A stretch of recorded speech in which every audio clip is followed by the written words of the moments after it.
매일 아침 회색빛 양복을 차려입은 사람들이 로비를 가로지른다. 유리창으로 쏟아지는 햇살이 그들의 반짝이는 구두에 반사된다. 한 손에는 서류 가방, 다른 손에는 커피를 들고 단정한 헤어스타일을 유지하며 바쁜 걸음으로 엘리베이터로 향한다. 누구도 신경 쓰지 않는 한 사람이 있다. 구석진 곳에서 걸레를 짜고 있는 손, 닳고 바랜 작업복, 반쯤 벗겨진 신발 밑창, 무릎을 구부리고 바닥을 문지르는 동안에도 아무도 시선을 주지 않는다. 그 손은 날마다 같은 패턴을 반복한다.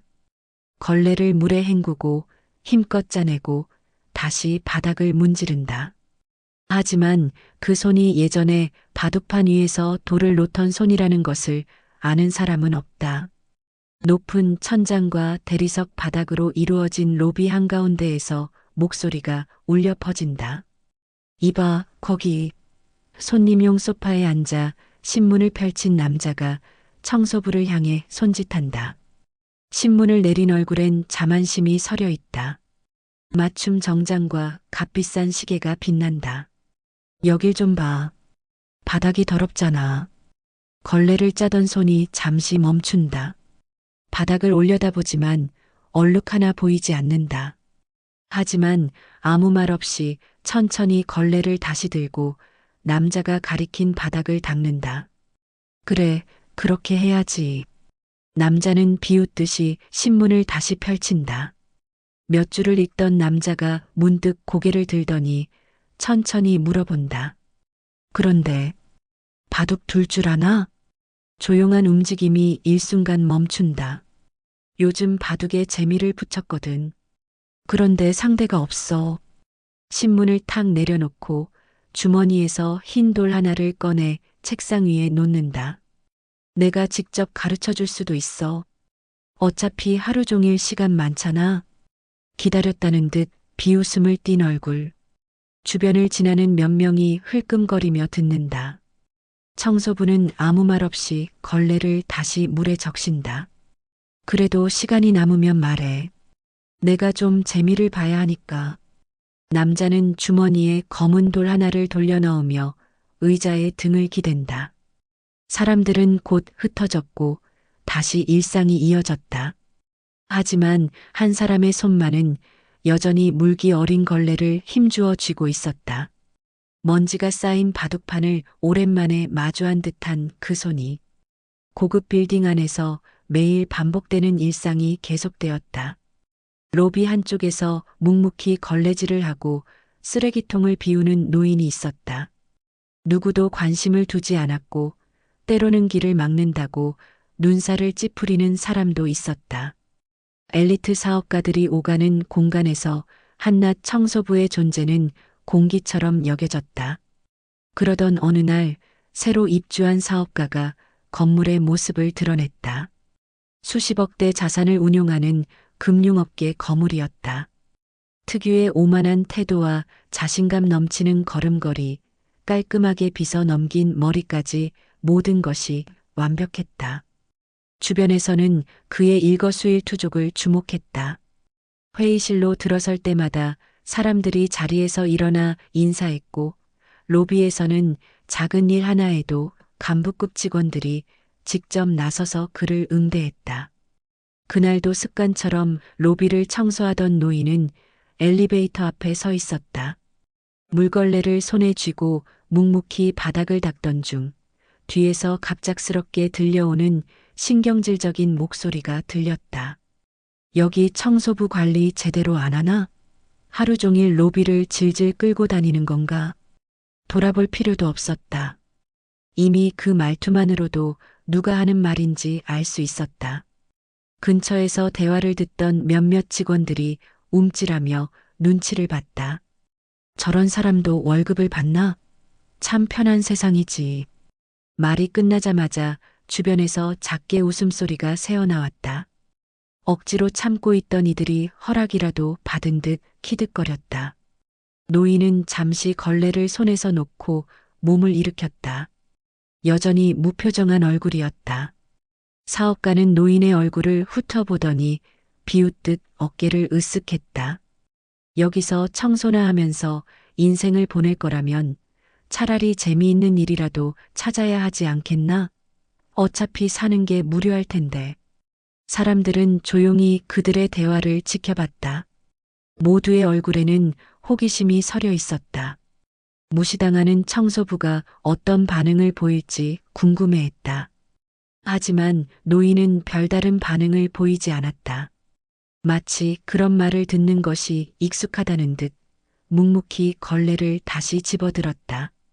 이봐, 내 말 듣고 있나? 아, 혹시 귀라도 먹은 건가? 사업가는 노골적으로 코웃음을 쳤다. 뭐, 듣든 말든 상관없지. 어차피 내 시간은 소중하니까. 그 순간 노인의 눈동자가 희미하게 빛났다. 아주 잠깐이었다.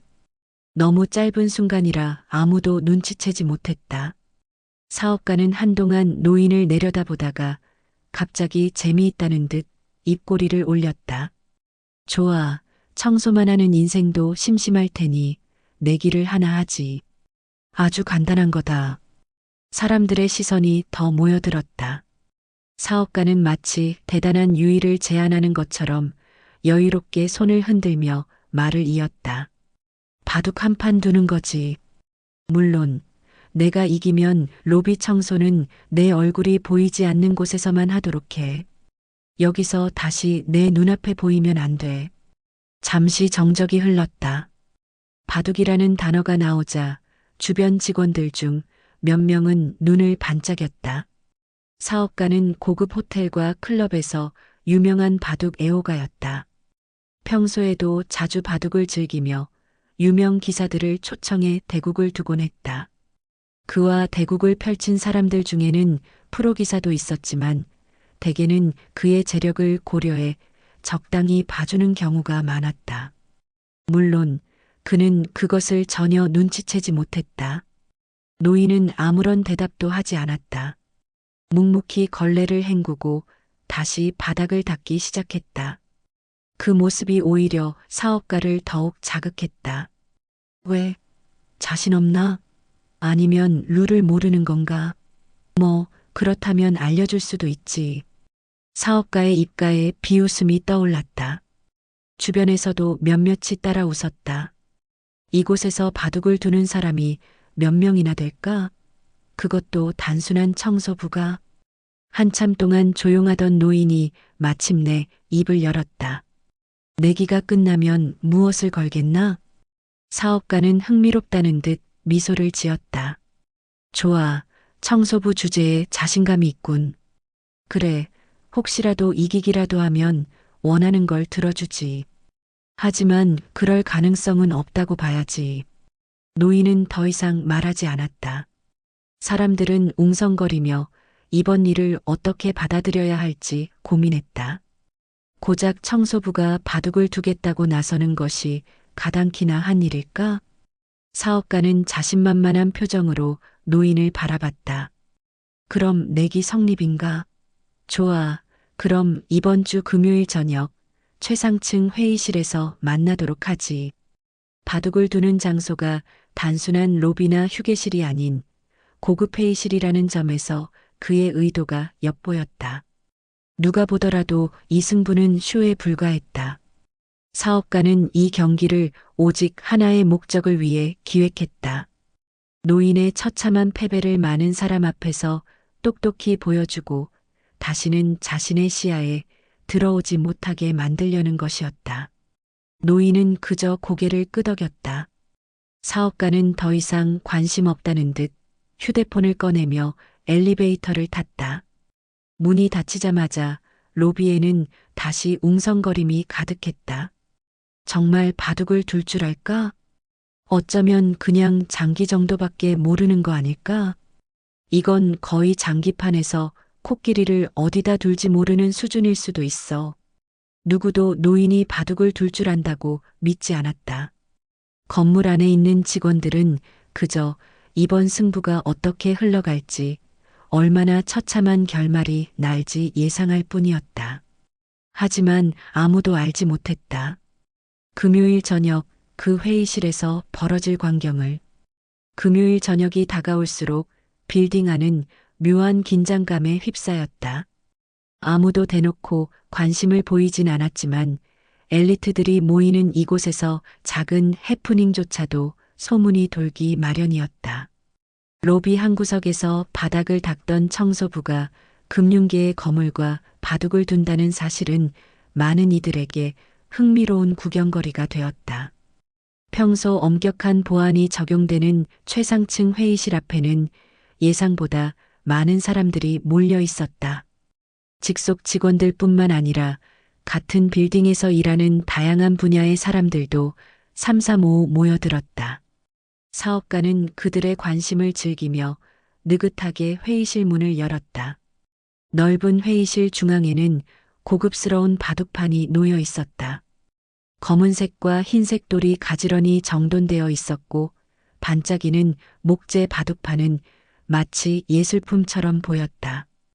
가죽 소파와 대형 창문 너머로 보이는 도시의 야경이 이곳이 단순한 바둑대국을 위한 장소가 아님을 상기시켰다. 사업가는 한쪽에 앉아 노인이 들어오기를 기다렸다. 어차피 결과는 정해져 있었다. 오늘 밤은 그저 그 결과를 확인하는 시간일 뿐이었다. 마침내 노인이 천천히 문을 열고 들어왔다. 묵묵히 바둑판을 바라보며 조용히 자리에 앉았다. 손에 걸레도 쓰레기 봉투도 들려있지 않았다. 그 모습에 순간적으로 사람들은 묘한 위화감을 느꼈다. 자, 앉았으니 시작해볼까? 사업가는 느긋하게 웃으며 말을 건넸다. 주변에서는 낮은 웃음소리가 들려왔다. 이건 실력 겨루기가 아니었다. 그저 한쪽의 완벽한 승리가 예정된 쇼였다. 내가 백을 잡지. 사업가는 말하면서 흰 돌을 쥐었다. 바둑에서는 대개 강자가 흙을 잡는 것이 기본 예의였다. 하지만 그는 이런 예의 따위는 신경 쓰지 않았다. 노인은 아무런 말 없이 흙돌을 손에 쥐었다. 손끝이 아주 자연스럽게 돌을 감쌌다. 마치 아주 오랜 세월 동안 익숙하게 잡아왔던 물건을 다루듯이. 하지만 아무도 그 작은 변화를 눈치채지 못했다. 그럼 시작하지. 사업가는 첫 수를 두었다. 초반부터 주도권을 쥐겠다는 듯 중앙에 자신감 넘치는 한 수를 내려놓았다. 그리고는 팔짱을 끼고 여유롭게 노인의 반응을 지켜보았다. 노인은 묵묵히 흙돌을 쥐었다. 돌을 바둑판 위에 올려놓는 순간 공기마저 바뀌는 듯한 느낌이 들었다. 그 손끝에서 전달되는 감각은 놀랍도록 자연스러웠다. 두 번째, 세 번째, 네 번째 수가 이어졌다. 사업가는 여전히 자신만만했다. 하지만 조금씩 미묘한 변화가 감지되기 시작했다. 노인의 수가 이상하리만큼 자연스럽고 정확했다. 초반에는 단순한 방어로 보였지만 어느 순간부터 흰 돌은 점점 움직일 곳이 좁아지고 있었다. 처음에는 단순한 착각이라고 여겼다. 하지만 돌이 늘어날수록 확신이 생겼다. 상대가 진짜라는 것을.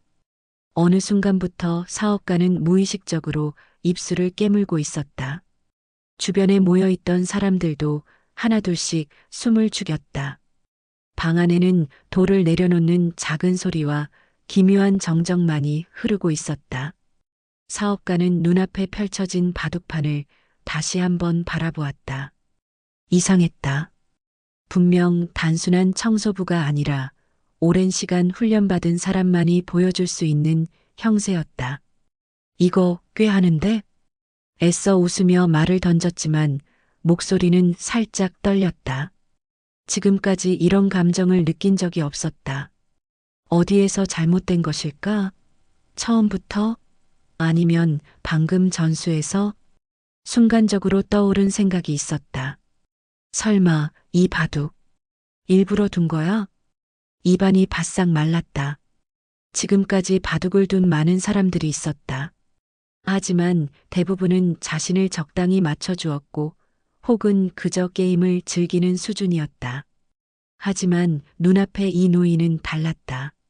적당히 맞춰주는 것이 아니라 완벽하게 눌러버리고 있었다. 손끝에서 흰 돌이 떨어질 듯 말 듯 망설여졌다. 움직일 곳이 없었다. 어차피 이 수를 두어도 무의미했다. 다음 수가 놓여지는 순간 모든 것이 끝날 터였다. 이길 수 없다는 걸 직감적으로 깨달은 순간 손끝에서 돌이 힘없이 미끄러졌다. 흰 돌이 바둑판 위에 떨어지면서 그 순간 방 안에 숨죽인 듯한 침묵이 흘렀다. 주변을 둘러보았다. 직원들은 믿기지 않는 듯 바둑판을 바라보고 있었다. 조용한 경탄 혹은 충격이 서린 얼굴들이었다. 사업가는 천천히 시선을 들어 노인을 바라보았다. 여전히 표정 하나 변하지 않은 얼굴이었다. 그리고 그 순간 그 얼굴에서 낯선 익숙함을 느꼈다. 이 사람을 어디선가 본 적이 있다. 하지만 어디서? 기억을 더듬으려 했지만 머릿속이 엉켜 있었다. 노인은 조용히 일어나더니 말없이 걸레를 다시 손에 쥐었다. 그리고 천천히 문을 향해 걸어갔다. 사업가는 손끝이 살짝 떨리는 것을 느꼈다. 지금까지 수많은 사람들과 바둑을 두었지만 이런 감정을 느껴본 적이 없었다. 패배였다. 그리고 단순한 패배가 아니었다. 이건 완벽한 패배였다. 회의실을 빠져나오며 몸이 무겁게 가라앉았다. 두 다리는 멀쩡히 움직였지만 머릿속은 여전히 회의실에 남아있는 듯했다. 어딘가 어긋난 감각이었다. 주변 직원들이 작은 속삭임을 주고받으며 자신을 바라보고 있는 것이 느껴졌다. 그들의 시선 속에는 당혹감과 놀라움이 섞여 있었다. 분명히 우스운 해프닝이 될 줄 알았던 바둑대국이 전혀 예상치 못한 방향으로 흘러갔다. 정면 유리벽에 비친 자신의 얼굴을 바라보았다. 살짝 굳은 표정, 손끝에 남은 바둑돌의 감각, 마지막 한 수를 두지 못하고 떨어뜨렸던 돌의 무게. 쉽게 잊을 수 없을 것 같았다. 엘리베이터 앞에서 잠시 멈춰섰다. 문이 열릴 때까지 기다리면서도 계속해서 아까의 순간을 떠올렸다. 대체 무엇을 놓친 것일까? 아무리 생각해도 단순한 청소부가 그런 실력을 가질 이유가 없었다. 하지만 분명 그 손끝에서 느껴진 것은 익숙함이었다. 마치 오랜 시간 동안 바둑과 함께 살아온 사람처럼. 그 순간이었다. 기억 속에서 오래된 장면 하나가 떠올랐다. 어린 시절 아버지와 함께 유명한 프로기사가 나오는 바둑 방송을 본 적이 있었다. 그 프로기사는 신비로운 존재처럼 보였다. 어려운 형세에서도 한 수 한 수를 두며 상대를 압박해 나가는 모습, 명확한 수익기와 완벽한 흐름, 그리고 아버지가 했던 말. 이 사람은 전설 같은 존재야. 한때는 세계 최고였지만 어느 날 갑자기 바둑계를 떠났지. 아무도 이유를 몰라. 그 이후로는 소식도 없고, 그때 본 기사와 지금 만난 노인이 겹쳐졌다. 얼굴이 늙었지만 똑같은 눈빛. 아무런 감정을 드러내지 않으면서도 바둑판 위에서 모든 것을 꿰뚫어 보는 듯한 그 시선. 손끝이 저릿해졌다. 바둑돌을 놓았을 때의 감각이 다시 떠올랐다. 철저히 계산된 수 상대가 어떤 길로 빠져나가려 해도 끝내 막아버리는 강한 힘. 그런 바둑을 둘 수 있는 사람은 많지 않았다. 엘리베이터 문이 열리고 안으로 들어섰다. 버튼을 누른 뒤 벽에 기대어 천장을 바라보았다. 설마 진짜였나? 그렇다면 그는 왜 여기에서 청소를 하고 있는 것일까? 왜 바둑계를 떠났던 것일까? 건물 밖으로 나왔을 때 차가운 밤 공기가 얼굴을 스쳤다. 도시의 불빛은 여전히 밝았지만 머릿속에는 오직 하나의 생각만 가득했다. 직원들에게 물어보면 무언가 알 수 있을지도 모른다.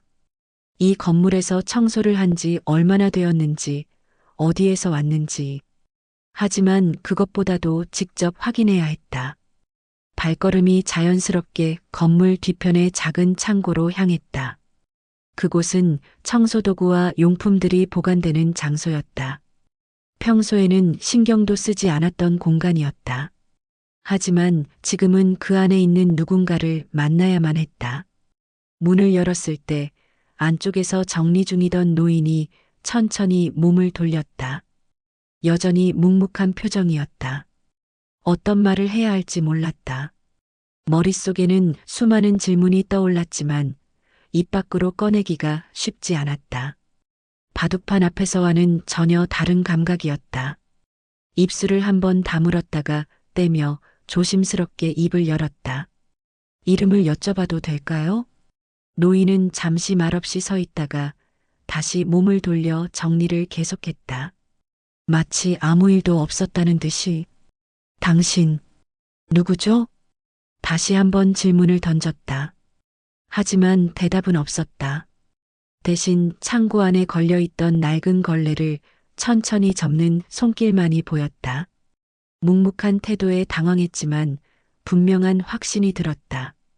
이 사람은 절대 평범한 청소부가 아니다. 왜 여기서 일하고 있습니까? 그제야 노인이 천천히 고개를 들었다. 눈빛은 여전히 담담했지만 그 안에는 어딘가 깊은 감정이 숨어 있었다. 짧은 순간 말없는 대답이 모든 걸 설명해 주는 듯했다.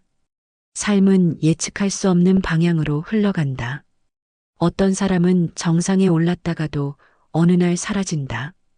그리고 다시 나타났을 때는 전혀 다른 모습이 되어 있다. 지금 이 앞에 있는 사람도 그러했다. 과거에 무엇을 겪었는지, 어떤 이유로 바둑을 떠났는지는 알 수 없었다. 하지만 하나만큼은 확실했다. 이 사람은 여전히 바둑을 두고 있었다.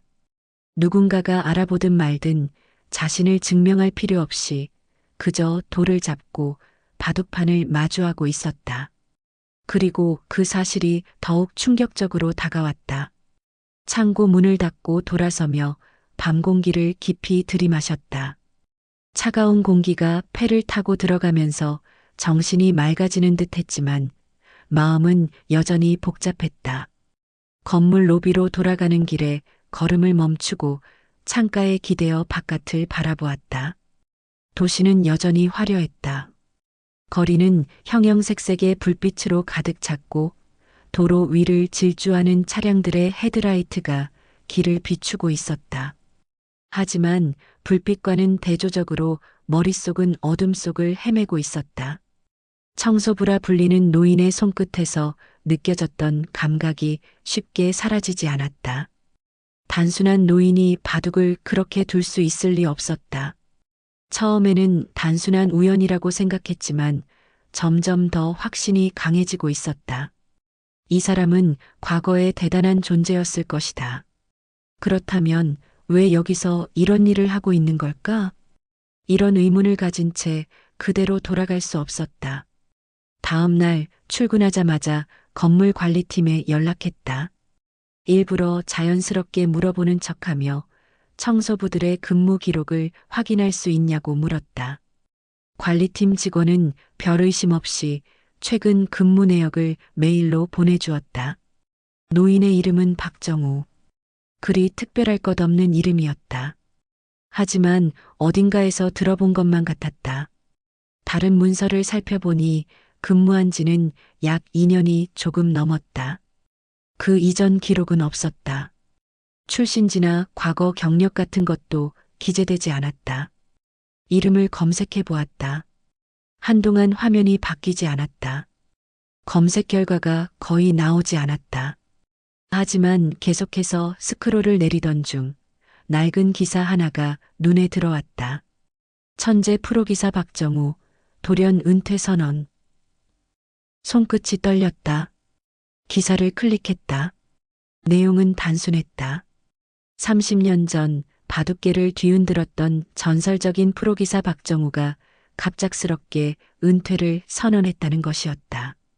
은퇴 이유에 대한 구체적인 설명은 없었고 바둑계를 완전히 떠난 후의 행방도 알려지지 않았다.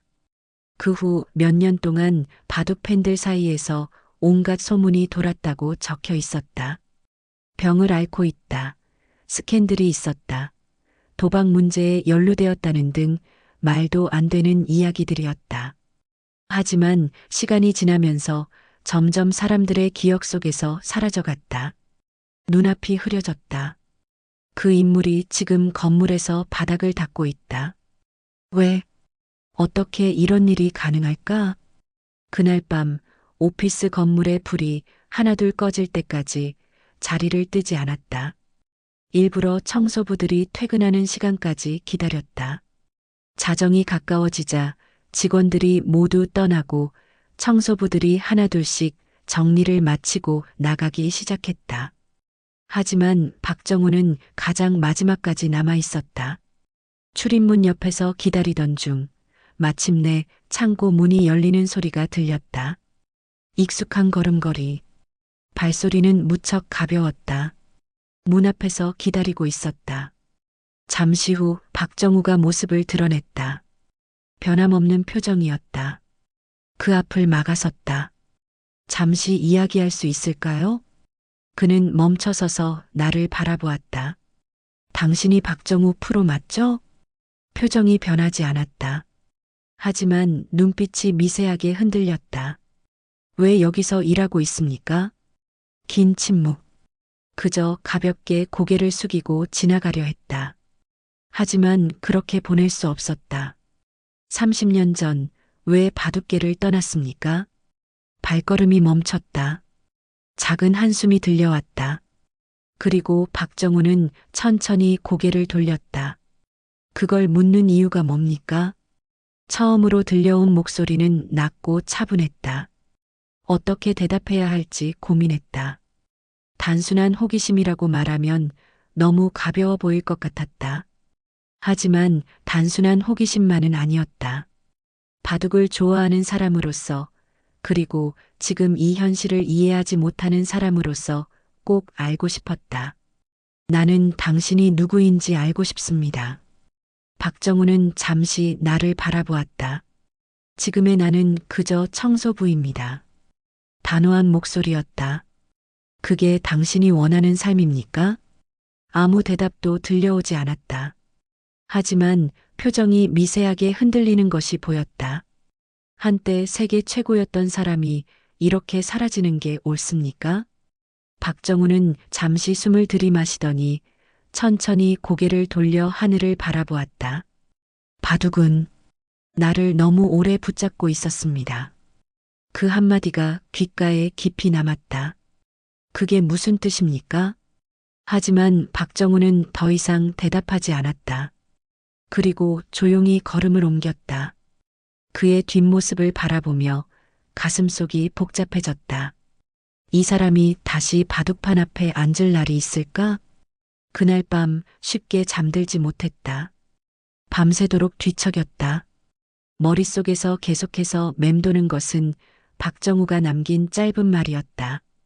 바둑은 나를 너무 오래 붙잡고 있었습니다. 그 말에 담긴 의미를 곱씹었다.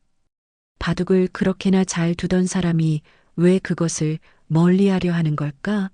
명예도, 돈도, 명성도 전부 손에 넣었을 사람이 아닌가. 그런데 왜 지금 청소부로 살아가고 있는 것일까? 아침이 밝아오자 더는 견딜 수가 없었다. 노트북을 켜고 박정우에 대해 더 찾아보기 시작했다. 그러나 30년 전 은퇴 기사 외에는 별다른 정보가 없었다. 은퇴 후의 행적에 대한 기록도 없었고 그를 기억하는 사람들의 흔적조차 찾기 어려웠다. 하지만 포기할 수 없었다. 바둑계를 떠난 후 그가 어디로 갔는지, 왜 그토록 철저히 세상에서 사라졌는지 알고 싶었다. 퇴근 후 바둑 기원으로 향했다. 바둑을 잘 두는 사람들에게 물어보면 뭔가 단서가 나오지 않을까 싶었다. 회사 근처에는 작은 바둑 기원이 하나 있었다. 연세 지긋한 어르신들이 주로 이용하는 곳이었지만 바둑을 좋아하는 사람이라면 누구나 찾는 곳이었다. 문을 열고 들어서자 실내는 고즈넉한 분위기였다. 바둑판 위에 돌을 놓는 소리만이 정적을 깨고 있었다. 한쪽에서 바둑을 두고 있던 노인에게 다가가 조심스럽게 물었다. 혹시 박정우라는 이름을 들어본 적 있으십니까? 노인은 잠시 손을 멈추고 나를 바라보았다. 박정우라니 그 이름을 아는 젊은이가 있을 줄이야. 반응을 보니 확실히 아는 듯했다. 그분에 대해 알고 계십니까? 노인은 깊은 한숨을 쉬었다. 옛날엔 다들 알았지. 천재였으니까. 하지만 지금은 아는 사람이 거의 없을걸. 그분이 왜 은퇴하셨는지 아십니까? 노인은 한참 동안 바둑판을 응시했다. 그걸 아는 사람은 아마 없을 거야. 소문 같은 것도 없었습니까?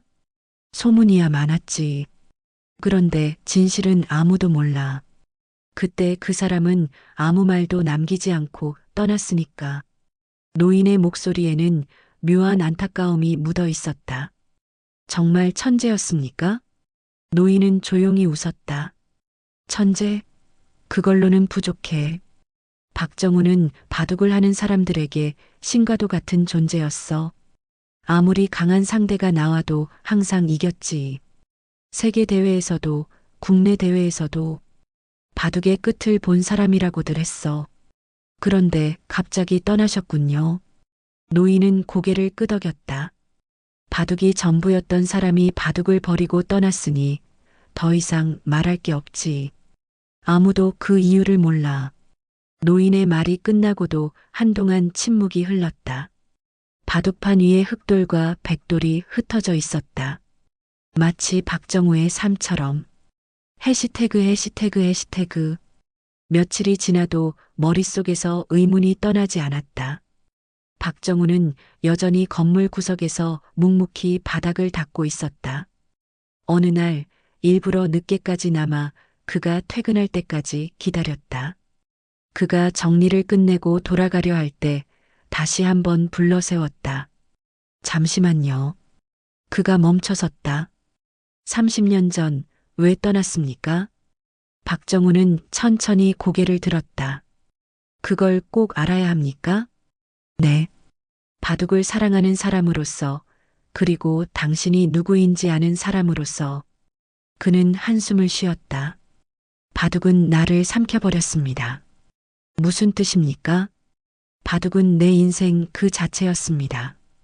그러나 너무 깊이 빠져들었고 그것이 나를 무너뜨렸습니다. 어떻게요? 그는 잠시 망설였다. 그리고 낮은 목소리로 말했다. 나는 바둑을 이기기 위해 살았습니다. 매 순간 한 수 한 수에 목숨을 걸었지요. 하지만 어느 날 깨달았습니다. 바둑을 이기는 것이 전부가 아니라는 걸. 그때는 이미 너무 늦어버렸습니다. 무슨 일이 있었습니까? 그는 말없이 나를 바라보았다. 더는 대답하지 않겠습니다. 그리고 조용히 돌아섰다. 그 뒷모습을 보면서 알 수 있었다. 이 사람은 더 이상 바둑을 두지 않겠다고 결심한 것이다. 하지만 왜?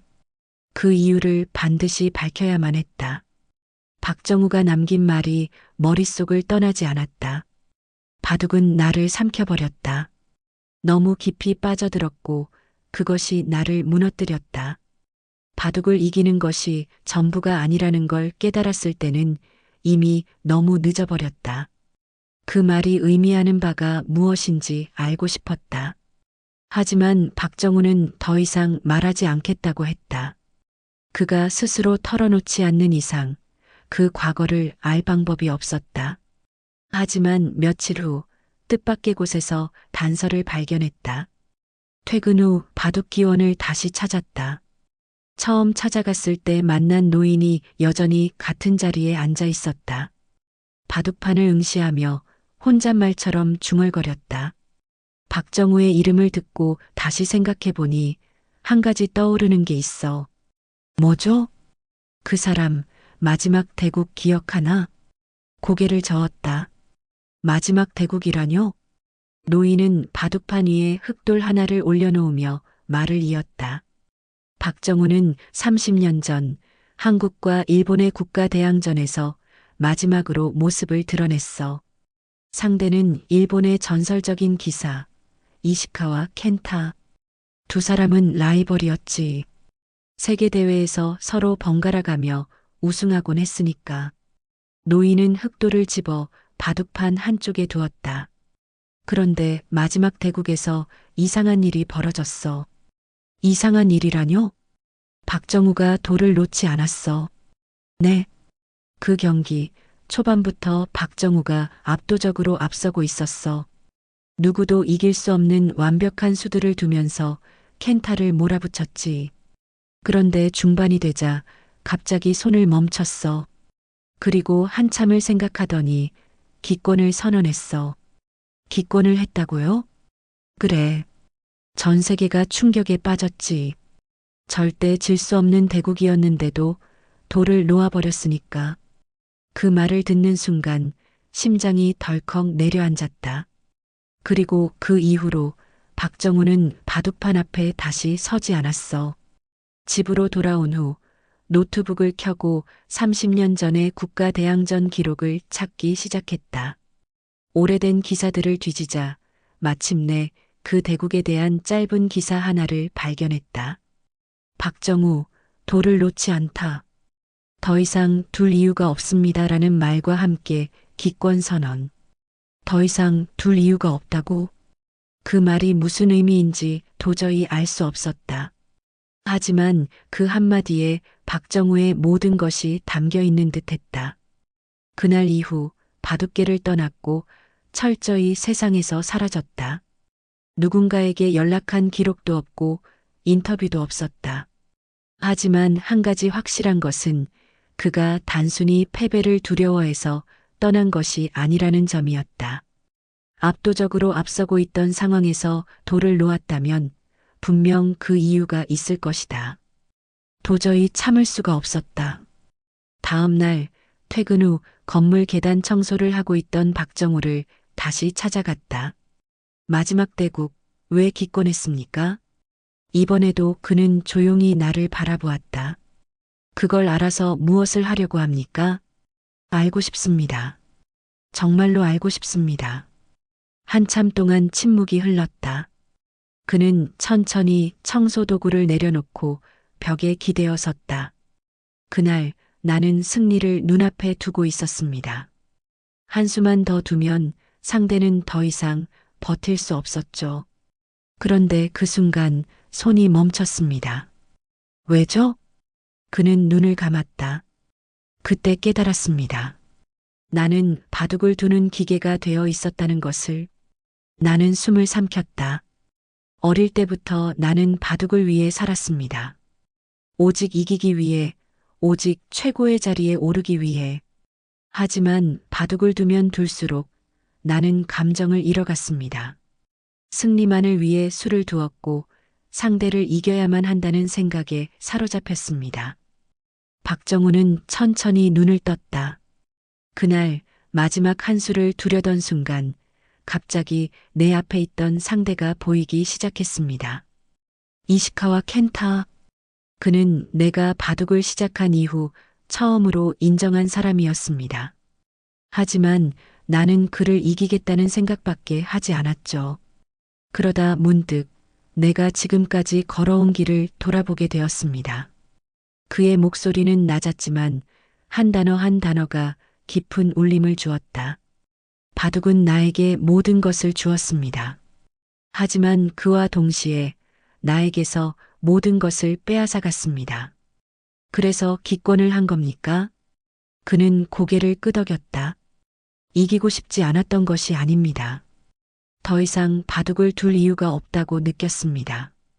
그것이 나에게서 모든 것을 앗아갔기 때문입니다.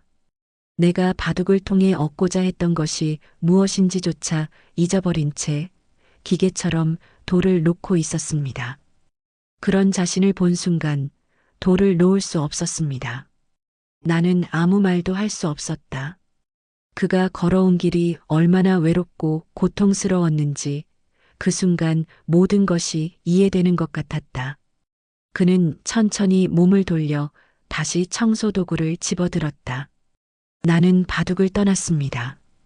그리고 이제는 그저 평범한 삶을 살고 싶습니다. 그 말은 끝이 아니라 단호한 결심이었다. 나는 더 이상 그를 붙잡지 않았다. 그의 뒷모습을 바라보면서 문득 생각했다. 30년 동안 돌을 놓지 않았던 그는 과연 이제 완전히 바둑에서 자유로워진 것일까? 박정우가 마지막으로 바둑판 앞에 앉았던 순간 돌을 내려놓고 떠난 이유를 알게 된 후로도 마음이 가라앉지 않았다. 바둑을 위해 모든 것을 걸었던 사람이 결국 바둑을 떠날 수밖에 없었던 이유. 하지만 여전히 풀리지 않는 의문이 있었다. 정말 그가 바둑을 완전히 내려놓은 걸까? 청소부로 일하면서도 건물 구석에서 바둑판을 바라보던 그 눈빛을 기억했다. 먼지를 닦아내던 손끝에 남아있던 흔적처럼 바둑은 그의 삶을 완전히 떠나지 않았을 것이다. 그날 이후 기원에 더 자주 들렀다. 박정우에 대해 더 알고 싶었다. 과거 그의 대국을 찾아보며 그가 어떤 바둑을 두었는지 살펴보았다. 박정우의 기보를 연구하던 어느 날 한 노인이 내 옆에 앉았다. 그 사람 특별한 사람이었지. 그 목소리를 듣는 순간 지난번 나에게 박정우의 마지막 대국을 이야기해 준 기원의 노인임을 깨달았다. 당신은 박정우와 가까운 사이셨나요? 노인은 고개를 끄덕였다. 나는 심판을 봤었어. 박정우의 대국을 직접 지켜봤던 사람이야. 그러니 그 사람이 어떤 바둑을 두었는지 누구보다 잘 알지. 노인은 바둑판을 손가락으로 짚으며 말했다. 박정우의 바둑에는 독특한 흐름이 있었어. 누구보다 공격적이었지만 동시에 상대를 배려하는 듯한 수를 두곤 했지. 상대가 버틸 수 있도록 기회를 주면서도 결코 틈을 내주지 않았어. 그의 바둑을 본 사람들은 감탄할 수밖에 없었지. 하지만 그는 바둑을 떠났습니다. 노인은 쓴웃음을 지으며 고개를 저었다. 떠났다기보다는 잃어버린 거겠지. 그 말을 듣는 순간 가슴이 두근거렸다. 잃어버렸다고요? 그래. 박정우는 바둑을 떠난 게 아니야. 다만 자신이 왜 바둑을 두었는지를 잃어버린 거지. 그 말이 깊이 박혔다. 그럼 다시 바둑을 둘 가능성은 없을까요? 노인은 천천히 고개를 끄덕였다. 그 사람이 스스로 되찾을 수 있다면 말이지. 하지만 그걸 찾는 건 생각보다 훨씬 어려운 일이야. 그날 이후 나는 더 깊이 고민했다. 박정우가 바둑을 되찾을 수 있도록 할 방법은 없는 걸까? 며칠 후 건물 로비에서 박정우를 다시 만났다. 여느 때처럼 걸레를 짜고 유리창을 닦고 있었다. 그동안 봐왔던 모습과 다를 바 없었지만 이제는 그 손끝에 담긴 무언가를 읽을 수 있을 것 같았다. 조용히 다가가 말을 걸었다. 한 판 두시겠습니까?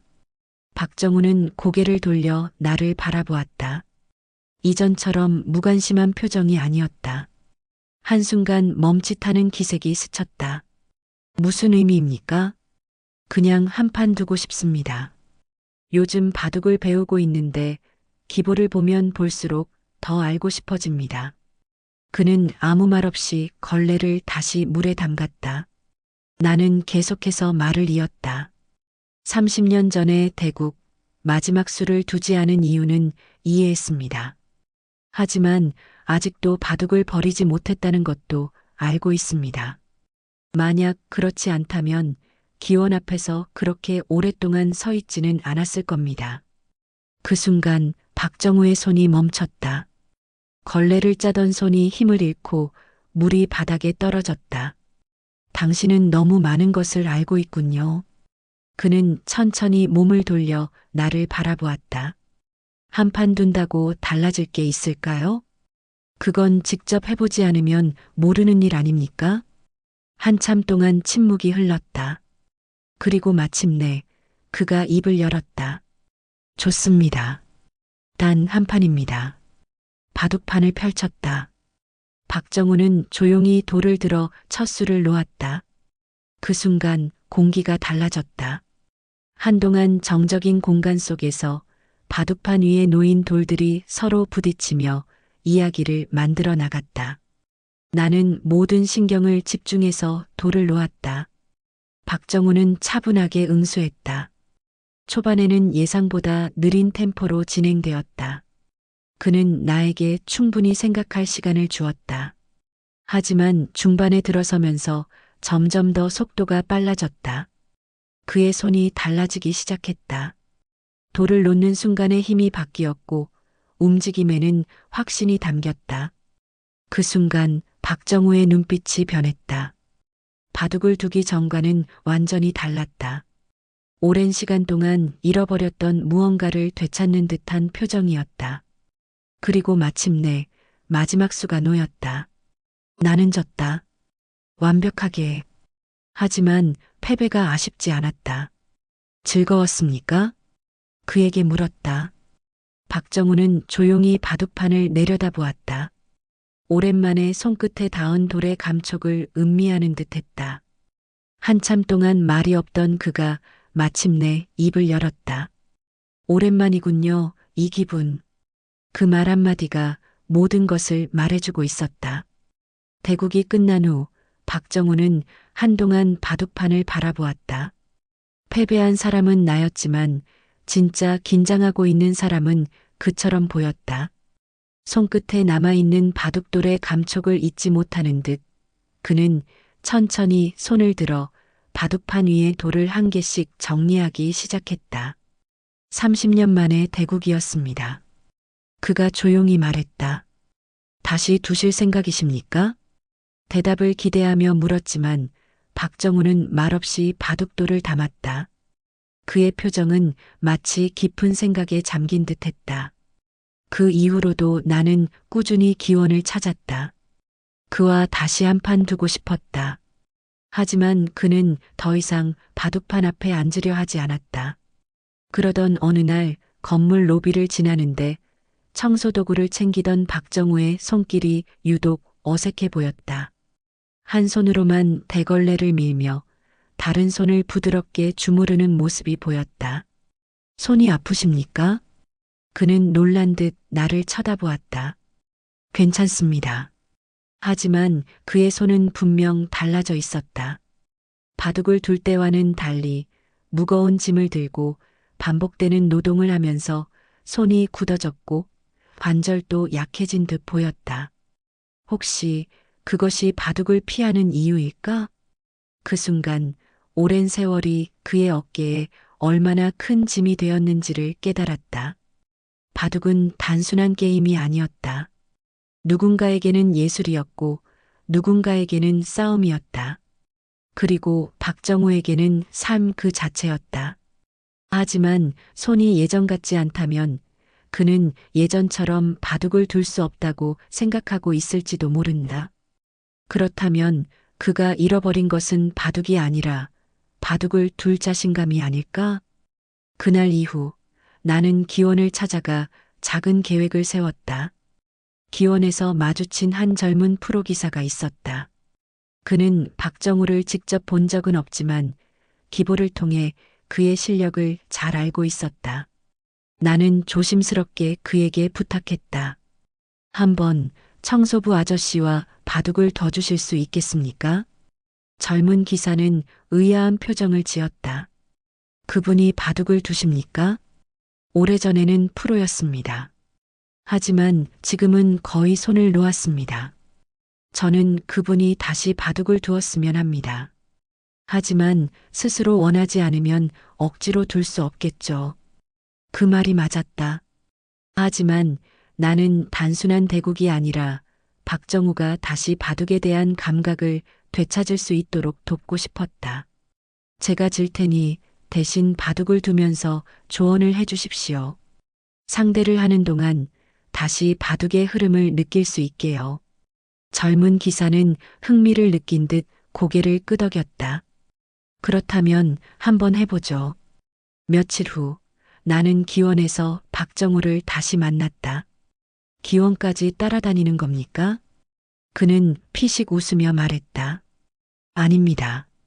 그냥 좋은 경기를 보고 싶었습니다.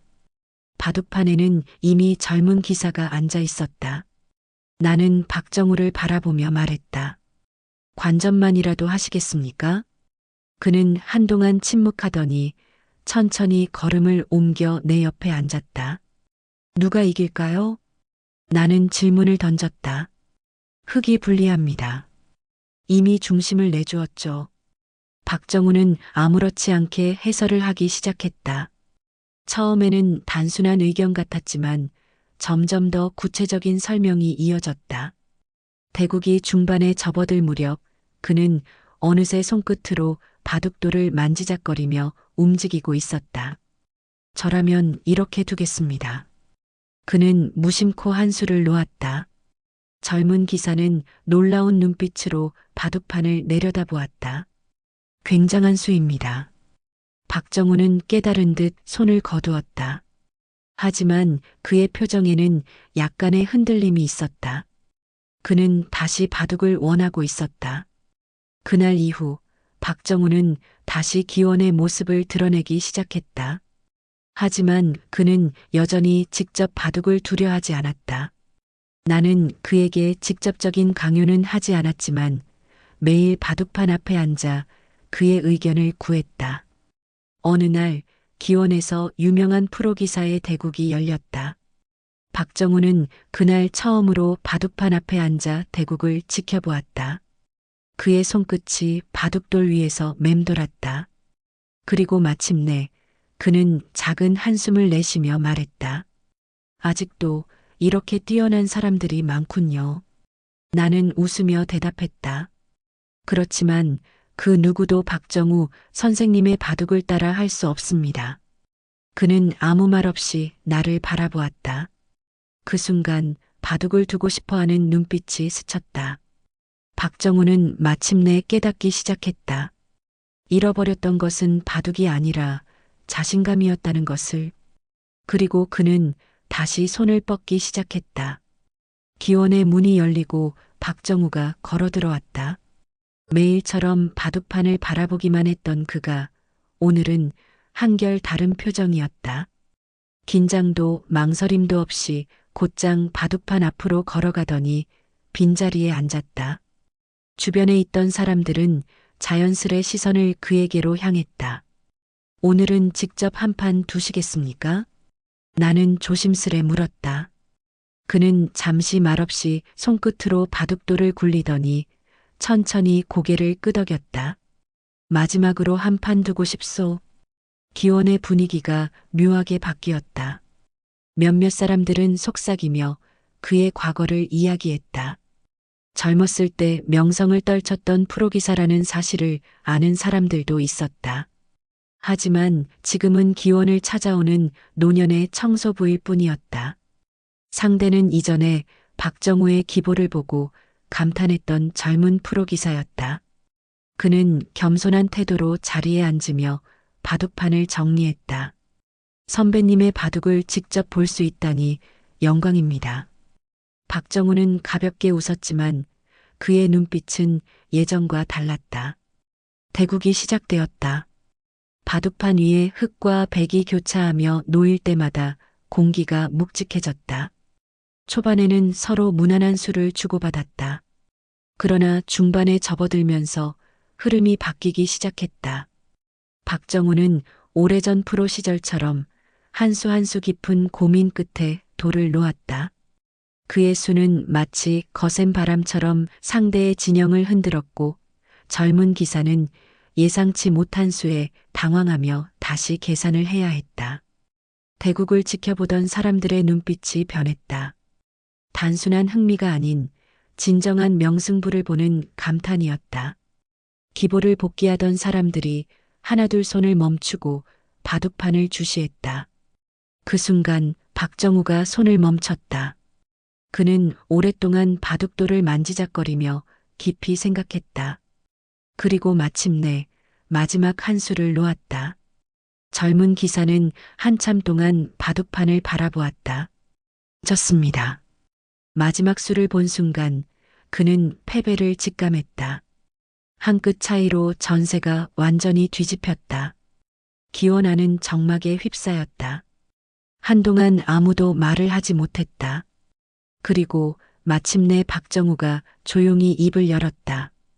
이게 마지막이요. 나는 놀란 눈으로 그를 바라보았다. 이제 더는 바둑을 두지 않을 겁니까? 그는 가만히 웃었다. 30년 만에 한 판을 뒀으니 충분하지 않겠소? 젊은 프로기사는 아쉬운 표정으로 말했다.